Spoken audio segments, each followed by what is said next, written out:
Al buscar el término megabanda criminal en la enciclopedia online más importante del mundo, nos encontramos con la siguiente definición. Las megabandas criminales son organizaciones delictivas en Venezuela, con o sin ideología política, que controlan un territorio determinado. Su único fin es obtener beneficio económico a través del crimen. Las megabandas se dedican a actividades delictivas tales como el narcotráfico, robo, sicariato, extorsión y secuestro, y cuentan con gran impunidad. Estas organizaciones obviamente están inspiradas en la banda delictiva más grande que ha existido en la historia de nuestro país, el chavismo. Durante sus más de 20 años de permanencia en el poder, han sido múltiples las veces en las que altos dirigentes chavistas han sido eliminados de forma violenta. Eso sí, dejando a su paso un halo de misterio. Además, siempre habrán diversas teorías de los hechos ocurridos y de la versión oficial ofrecida por quienes posiblemente sepan la cruda realidad detrás de estos crímenes.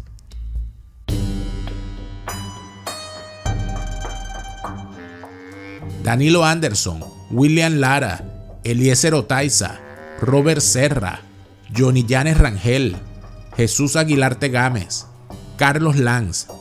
Hoy recordaremos algunos de los casos más misteriosos de muertes de altos cabecillas de esa organización criminal llamada chavismo. Bienvenidos a una nueva entrega de Pastillas de Memoria.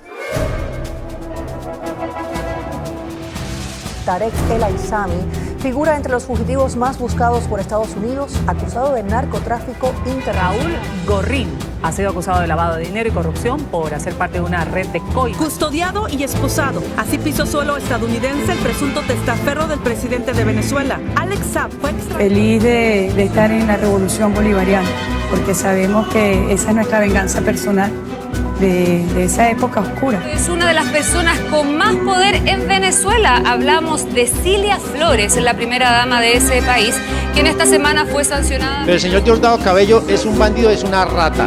Es un hombre que es el jefe del cartel de los soles, es un hombre que ha traficado cocaína para Europa y los Estados Unidos. Pretenden comprarnos como si fuésemos mercenarios.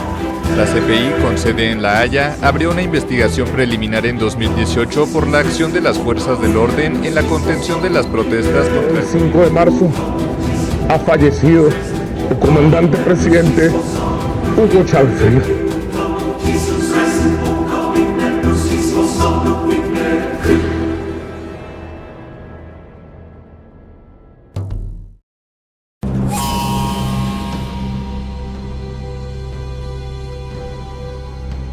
El día 18 de noviembre del año 2004, el fiscal del Ministerio Público, Danilo Baltasar Anderson, se montó en su camioneta Autana amarilla con destino a Los Chaguaramos.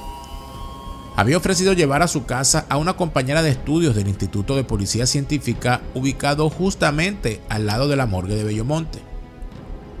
Cuentan los testigos que luego de un par de llamadas recibidas a su celular, Danilo se encontraba inquieto.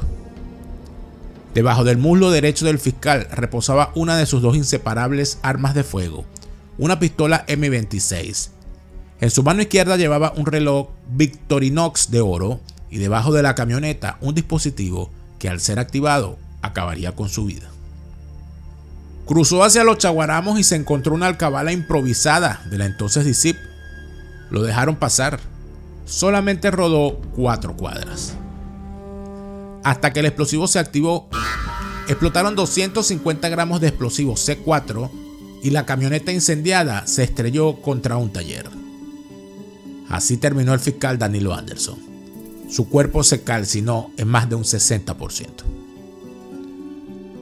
En menos de una hora, el vicepresidente de la República, el alcalde mayor de Caracas, representantes del Poder Electoral, diputados a la Asamblea Nacional, la Policía Judicial en pleno y el entonces fiscal general de la República, Isaías Rodríguez, se habían apersonado en el lugar de los hechos. Que hubo una explosión en un vehículo que pareciera que es el vehículo de Danilo Anderson. ¿Qué te puedo decir? Llegó un momento en que yo conté 18 promesas, pero me acuerdo de esa más, porque yo se las llevaba a contar al fiscal general. Fiscal, ¿dónde están las piedras que estoy a remover? ¿Dónde está el autobús lleno de gente que se le convirtió en un Volkswagen? Porque no no hay más nadie, porque él dijo que iba a haber un autobús de imputados con la muerte de Danilo. Al cabo de un mes comenzaron a filtrarse resultados de la investigación realizada por el 6CPC con José Cuellar como su director. Habían descubierto que un grupo extorsionador estaba utilizando la lista de imputados por el famoso decreto Carmona para cobrarle altas sumas de dinero a los implicados para paralizar sus causas o para que no se les dictase una medida de prohibición de salida del país. El fiscal que llevaba la causa era Danilo Anderson. En las actas de entrevista policial filtradas a la prensa, el entorno de Anderson detalla encuentros con intermediarios de los supuestos empresarios y banqueros implicados. Ignacio Salvatierra, Aristides Maza y Richard Tucker fueron algunos de los mencionados. Contaban acerca de entregas de dinero en efectivo en lugares de Caracas con quienes señalaban de pertenecer a una incipiente tribu judicial, la Banda de los Enanos. Ellos negociaban la salida de los banqueros de la lista Carmona según sus testimonios, y Anderson planificaba salir del país con rumbo a España y amenazaba con dejar firmadas las medidas en contra de los firmantes del decreto de transición. Yo siempre he insistido que los mismos que cargaron a Danilo en su sepelio, los mismos que le están, entre ellos tiene que estar el asesino. Está el asesino. ¿Que cargaron la urna? Sí. Como asegurándose. Nos estamos asegurando que tú estás ahí. Los imputados por la autoría material del hecho fueron otros muy distintos. Acusaron con penas máximas a Otoniel, Rolando y Juan Bautista Guevara, y por la autoría intelectual a Salvador Romaní hijo, Nelson Meserane y a la periodista Patricia Poleo. Cuando yo probé dónde estaba yo el día que supuestamente estaba reunida para planificar el crimen, entonces, porque yo tenía un programa de radio y las personas, los invitados que habían estado presentes en mi programa de radio dijeron, yo estuve ahí en el programa de radio de Patricia Poleo. Bueno, entonces lo que dijo Isaías Rodríguez fue que no, que yo había dejado una doble mía haciendo el programa de radio y que había engañado a los invitados, que eran políticos, por cierto, uno de ellos era Andrés Velázquez y el otro era Julio Borges, que testificaron que habían estado conmigo ese día, el día que ellos decían que yo estaba reunida. Bueno, no, que yo había dejado una doble, y dejé una doble también con mi hija, o sea, yo dejé una doble y esa doble, que tiene la misma nariz mía debe ser, engañó a todo el mundo. Antes de cumplirse un año del atentado contra Anderson, apareció el famoso testigo estrella, Giovanni Vázquez, y con él un cúmulo inmenso de irregularidades en sus acusaciones que servían al fiscal Isaías Rodríguez para ir tejiendo una novela donde los principales culpables eran opositores y paramilitares colombianos. Un testigo que sacaron de un sombrero y que después el régimen de Chávez no le dio lo que le había ofrecido y dijo la verdad. Fíjense, aquí yo les voy a mostrar algunos de los periódicos. El 2001, 7.5 millones de dólares ofrecieron a Giovanni Vázquez para montar caso Anderson. Este es uno de los periódicos. Luego de haberse descubierto en la prensa que el propio régimen había fabricado el testimonio del testigo, este se desapareció sin dejar rastro, pidió disculpas y dijo que había mentido. Digo al país, ni Patricia Poleo, ni Áñez, ni Escalante, ni Salvador, ni los hermanos Guevara, ni a ninguna de esas personas, ni conozco, ni conocí, ni no tienen nada que ver en ese asunto. O sea, para nada, absolutamente para nada tienen que ver. En el año 2006, el propio Isaías Rodríguez dio por cerrado el caso Anderson. Y a pesar de las hipótesis y la especulación sobre las teorías sobre su muerte, lo cierto es que aquí empieza una larga lista de turbias historias donde miembros del chavismo se verían involucrados y señalados como los principales autores del suceso.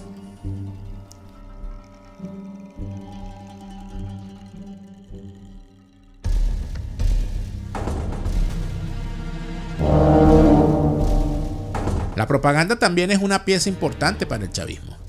El comunismo ha vendido como actos heroicos la matanza de millones de personas y ha hecho que el mundo entero beatifique aberrantes figuras con historias de muertes que también se han dado de forma extraña, como siempre la Revolución Cubana sirviendo como ejemplo. Uno de esos héroes revolucionarios de la megabanda criminal chavista fue William Lara, quien al principio del surgimiento del movimiento se le vio encabezando no solo la constituyente, también fungía como director del extinto movimiento Quinta República. Luego de ocupar cargos clave en las altas esferas del régimen, fue designado por Hugo Chávez como gobernador del estado Guárico para desplazar a Eduardo Manuel. Lara dirigió los movimientos más grandes de expropiaciones de tierra productiva, dejando al conocido granero de Venezuela con el 100% de su producción mermada. Y no hay un kilo de producción. Vayan y véanla ustedes, que no se pregunten. Véanla la pista productiva costera de la autopista nacional, para que ustedes vean qué es lo que están produciendo, cómo han despojado productores eficientes. Hago un llamado total a los productores del país, que nos pongamos en pie de lucha, ya esto llegó a su hora. Guárico se Guárico. Me están dejando en la calle y nuestro ejército, ¿qué es lo que pasa? Por favor, entiendan lo que están haciendo con hombres de trabajo. A mí me están dejando en la calle porque sencillamente son fincas que están hipotecadas a la vaca. Durante su mandato habían sido grandes los escándalos de excesos y vicios por parte del gobernador William Lara. Según los testimonios de los lugareños, Lara realizaba grandes fiestas en las fincas recientemente expropiadas, donde asistían militares y altos dirigentes del partido de gobierno. Según la versión oficial, la tarde del 10 de septiembre del 2010, Lara salió de la vivienda oficial del gobernador en San Juan de los Morros con destino a un acto oficial en Calabozo. Ese día llovía y era un factor a tomar en cuenta cuando se transita en alguna carretera venezolana debido al depauperado estado de su vialidad. El gobernador decidió conducir él mismo el vehículo oficial, una camioneta 4Runner color plateado. A William le gustaba la velocidad. Había causado más de un disgusto a los conductores de San Juan cuando manejaba él mismo hasta la gobernación. Le gustaba hacerlo y no confiaba en más nadie. De hecho, en raras ocasiones se le veía acompañado por escoltas. La tormenta arreciaba y el mal estado de la vialidad que él mismo debía mantener pasaron factura a William Lara. Según algunos testigos estrella que dicen haber presenciado el hecho, perdió el control del vehículo, salió de la carretera y cayó al río Paya, crecido por la lluvia en el término municipal de Ortiz. Posteriormente se dio a conocer este video.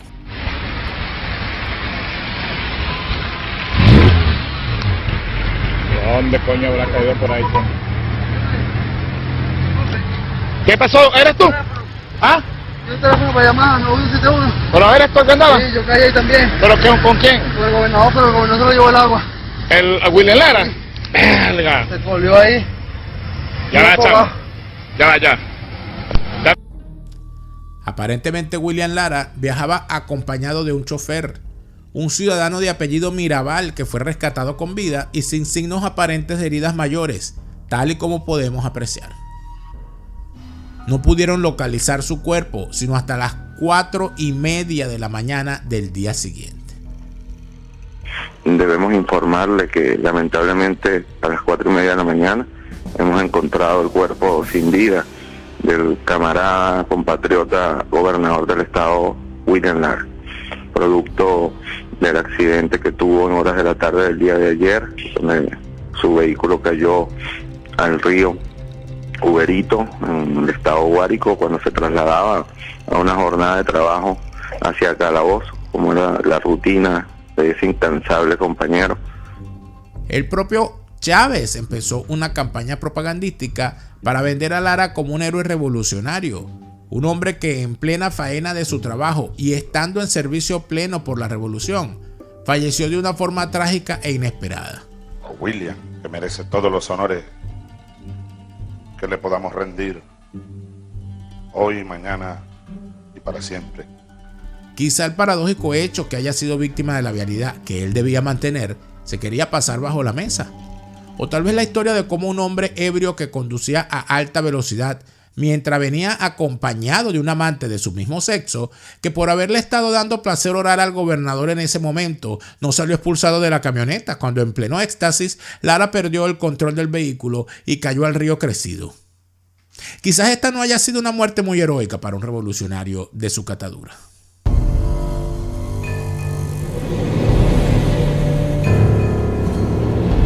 Otro caso misterioso y que sin duda sirvió para otra novela chavista fue el de Robert Serra, alto dirigente chavista desde su época universitaria, vinculado a los grupos delictivos denominados colectivos y también conocido como uno de los príncipes de la droga de la capital venezolana. El día 1 de octubre del 2014, Serra fue hallado sin vida junto a su asistente María Herrera en su casa ubicada entre las esquinas de San Pascual Nazareno y San Fernando, en La Pastora. La cerradura de la vivienda no fue violentada y las cámaras de seguridad lograron grabar a los homicidas. A los 2 días, Nicolás Maduro dijo que ya tenían identificados a los presuntos asesinos. Se refirió a una banda organizada de paramilitares y calificó el caso como un sicariato ordenado por el expresidente de Colombia, Álvaro Uribe. Ya los estamos persiguiendo, ya los hemos identificado. Creía que se podían burlar de la justicia, no podrán burlarse los autores materiales. ¿Va a haber justicia? Claro que sí, como ha habido en otros casos. Los autores intelectuales, estoy más que seguro, están fuera del país por las informaciones que manejo. Apuntan hacia Colombia.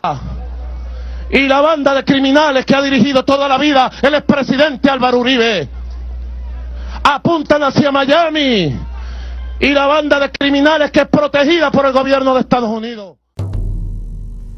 Se culpó y se capturó a un supuesto paramilitar llamado el Colombia, aunque muy pronto la verdad salió a flote. Según el diario El Nuevo Herald, Robert Serra era un homosexual violento, un agresor sin piedad contra sus parejas, que acabó siendo asesinado por un ex guardaespaldas quien temía que Serra le matara primero. De acuerdo con los testimonios, el ex guardaespaldas decidió acabar con la vida de Serra ya que temía por su vida, pues este quería poner fin a la relación amorosa que mantenían. Sin embargo, Robert le había advertido que si lo dejaba, correría con la misma suerte de su anterior amante, Alexis Barreto, a quien decidió eliminar antes de que éste terminara la relación debido a los constantes maltratos del diputado. El cuerpo de Barreto fue encontrado con un tiro en la nuca en el Cerro del Ávila en julio de 2012. Visto lo visto, el ex guardaespaldas decidió actuar primero. Contactó a una banda de delincuentes comunes a quienes ofreció quedarse con el botín que encontrarían en la casa donde debían hacer el mandado, con la condición de acabar con la vida de las personas que se encontraban allí.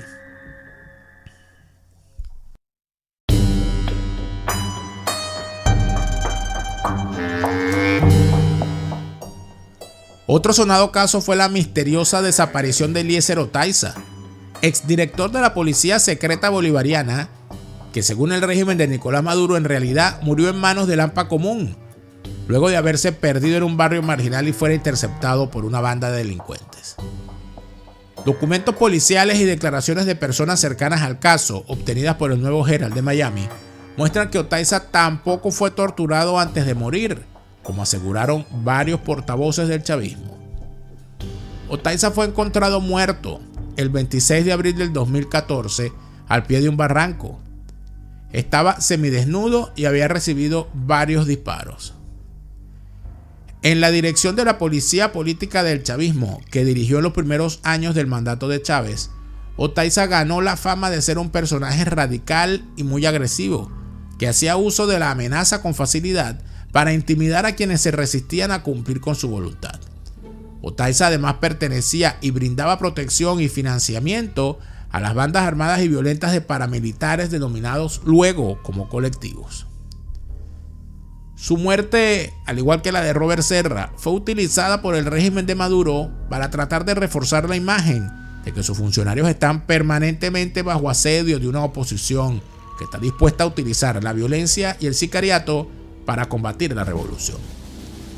No obstante, los resultados de las pesquisas realizadas mostraron que ninguno de los dos asesinatos fue ejecutado por motivaciones políticas y que la ficción y la necesidad de construir un relato histórico alrededor de un delincuente pesa mucho más que las pruebas en las denuncias formuladas por el chavismo. Según el propio Maduro, el asesinato del ex jefe de la DICIP fue cometido por sicarios contratados por sectores de la oposición para generar una falsa sensación de que la criminalidad está desatada en Venezuela. Según las investigaciones policiales, Otaiza fue asesinado en la madrugada del 26 de abril del 2014, luego que la víctima llevara a uno de sus asistentes hacia su residencia en Lomas de Prados del Este. Otaiza, quien conducía una camioneta Toyota modelo Land Cruiser, se retiró para ir a su propia residencia ubicada en la parroquia Coche del municipio Libertador. En el trayecto, Otaiza se sale de la vía que habitualmente tomaba, creyendo que estaba tomando un camino más directo a su residencia, pero terminó perdiéndose en el sector conocido como el barrio La Palomera de la parroquia Baruta, señala uno de los documentos oficiales. Mientras buscaba una salida, Otaiza pasó frente a una casa donde se realizaba una fiesta a través de una calle muy estrecha en el lugar. Estaban presentes varios sujetos pertenecientes a una banda criminal denominada Los Menores, que al presumir que la camioneta era conducida por agentes de la policía, desenfundaron sus armas, rodearon el vehículo y le bajaron de él. Le despojaron de sus objetos de valor, de sus lujos, de sus ropas, y así, como si de cualquiera se tratase, en plena calle de aquel barrio y como Dios le trajo al mundo, dispararon a su cabeza sin compasión y llegó el fin de uno de los héroes más icónicos de la revolución.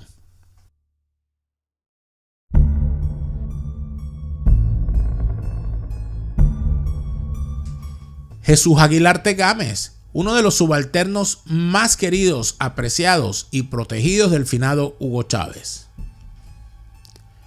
El capitán Aguilarte Gámez, mejor conocido como el Toñeco de Chávez, formó parte de la célula golpista del 4 de febrero del 92 y fue a prisión junto a su comandante.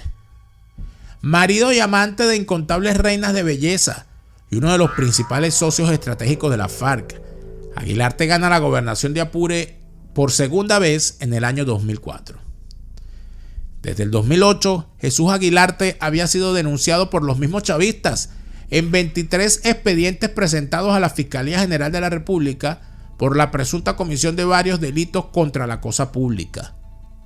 También se le relacionó presuntamente por un comprometedor video con la muerte de 2 personas, un dirigente chavista que sería quien manejaría los fondos multimillonarios para los consejos comunales apureños, y su chofer. Pero además se acusó a Jesús Aguilarte Gámez de la presunta contratación sin licitación de empresas para construcción de vías, de presuntas millonarias irregularidades para el pago de cooperativas fantasmas, para desaparecer más de 10.000 millones de bolívares de la alimentación de los escolares apureños, de la desviación de los fondos para la construcción de una escuela de talentos deportivos que no se edificó, el desmantelamiento del Polideportivo de San Fernández de Apure.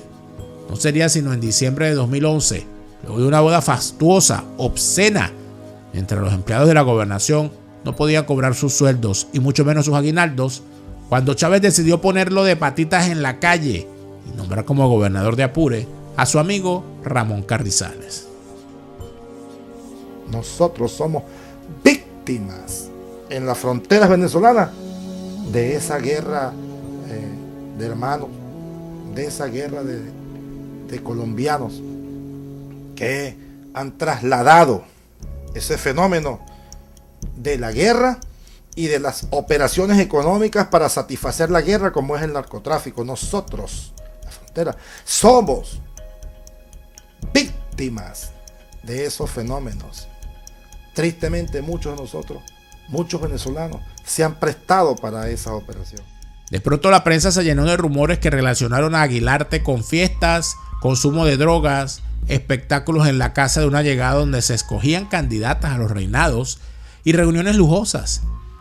También en los últimos meses de gestión del gobernador Jesús Aguilarte fue acusado de tener fuertes lazos con la guerrilla colombiana por ser quien permitía la entrada de cocaína de alta pureza a través del territorio apureño, a través de la ruta de Orope.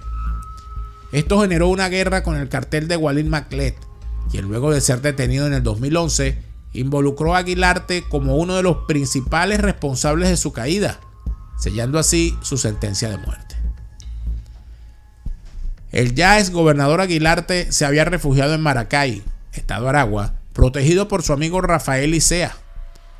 El día 23 de marzo del 2012, 2 encapuchados entraron al restaurante donde Jesús Aguilarte comía con su esposa y allí, al mejor estilo de los carteles de la droga mexicano, ajusticiaron al capitán Aguilarte Gámez.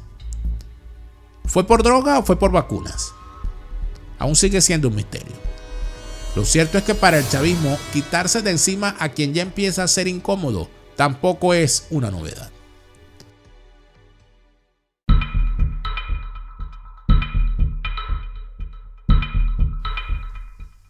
Johnny Llanes Rangel fue gobernador del estado Cojedes desde el año 2000 hasta el 2008, miembro fundador del partido Podemos junto a Ismael García. No fue hasta agosto del 2007 cuando cobraría mayor fama en la vida pública nacional, al salir en una foto junto al famoso hombre del maletín de los $800,000, Antonini Wilson. Durante su gestión como gobernador, Llanes Rangel estuvo involucrado en escándalos de tráficos de drogas y armas. Pero fue en el año 2017 cuando Llanes Rangel es imputado por estafa continuada y asociación para delinquir, luego de la denuncia presentada por un empresario llanero al que trató de estafarle $5 millones. Durante el año 2017, el empresario, cuyo nombre nunca se reveló públicamente, observó la frecuente actuación de funcionarios civiles y militares en contra de sus negocios, tanto en el proceso de nacionalización de los productos, así como durante el transporte de mercancía por las carreteras venezolanas. Relatan los informantes que en medio de los constantes operativos se acercó Llanes Rangel al hombre de negocios de los Llanos, ofreciendo sus buenos oficios para ayudarle a solventar todos los problemas que le venían causando las autoridades civiles y militares. El empresario aceptó la cooperación y de inmediato cesó el hostigamiento. Según los testimonios, en noviembre de 2017, Llanes Rangel le propuso al empresario acusador realizar un negocio para la importación de alimentos que serían vendidos al gobierno. El empresario tendría que poner el capital y el exgobernador los contactos para lograr la aprobación de las divisas a través del DICOM, facilitar los trámites aduanales, la colocación de la mercancía y el cobro al Ejecutivo Nacional.